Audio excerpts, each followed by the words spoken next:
আসসালামু আলাইকুম। আমরা সাধারণত লক্ষ্য করি যে ব্যাংকের পরীক্ষা এবং অ্যাডমিশন পরীক্ষাগুলোতে পিন পয়েন্ট এরর এসে থাকে এবং পিন পয়েন্ট এররটি মূলত আমাদের সকলেরই একটি ভীতির জায়গা হিসেবে কাজ করে। তো আশা করি এই ভিডিওটি দেখলে পিন পয়েন্ট এরর সম্পর্কে ভয় কিছুটা হলেও কমবে। এটা মূলত হচ্ছে যে খুবই সহজ একটা টপিক, যদিও আমরা এটাকে কঠিন করেই গ্রহণ করি। তো যাই হোক, কথা না বাড়িয়ে এখন আমরা কাজে চলে যাই। এখানে আছে হচ্ছে যে the essential basic ingredient in the creation of thunderstorm is a warm moist unstable atmosphere.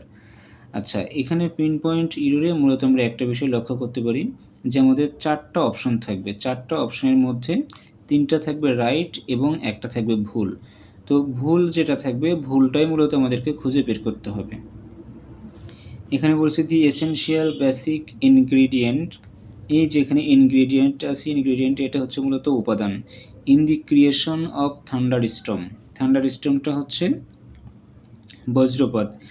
Is a warm moist, আচ্ছা ওয়ার্ম ময়েস্ট, এখানে ময়েস্ট যে শব্দটা আছে, ময়েস্ট শব্দের অর্থ হচ্ছে স্যাঁতসেঁতে অথবা ভেজা। আনস্টেবল অ্যাটমসফিয়ার, তার মানে এখানে আমরা একটা বিষয় লক্ষ্য করতে পারি, সেটা হচ্ছে যে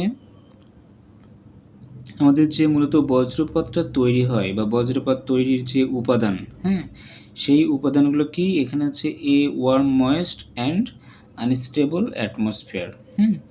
তো এখানে যে আমাদের 4টা অপশন আছে, 4টা অপশনের মধ্যে আমরা একটা বিষয় খেয়াল করছি যে হচ্ছে এখানে যে সি নাম্বার যে পয়েন্টটা, সি নাম্বারটা আমরা খেয়াল করি যে এখানে ওয়ার্ম যে শব্দটা আছে, ওয়ার্মটা হচ্ছে একটা নাউন। নাউনের ক্ষেত্রে কোন নাউন? এটা হচ্ছে আনকাউন্টেবল নাউন এবং তার পূর্বে একটা আর্টিকেল অথবা একটা ডিটারমিনার আছে। তো আমরা সহজেই জানি যে যখন আমাদের কোনো আনকাউন্টেবল নাউন থাকবে, এই আনকাউন্টেবল নাউনের সাথে কখনো এস বা ইয়েস কিছুই যুক্ত হবে না এবং ওই আনকাউন্টেবল নাউনের পূর্বে হচ্ছে আর্টিকেল এ এন দি এটাও বসবে না। যদি বসে তাহলে সেই অপশনটা সবসময় কিন্তু ভুল হবে।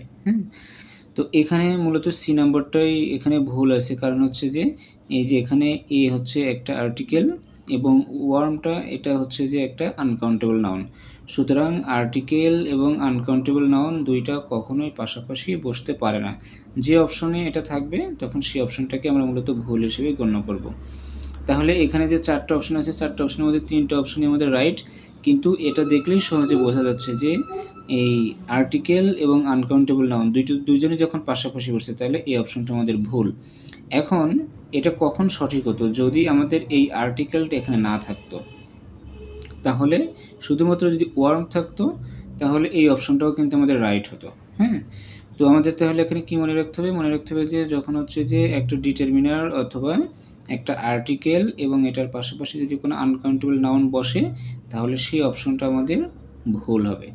ঠিক আছে?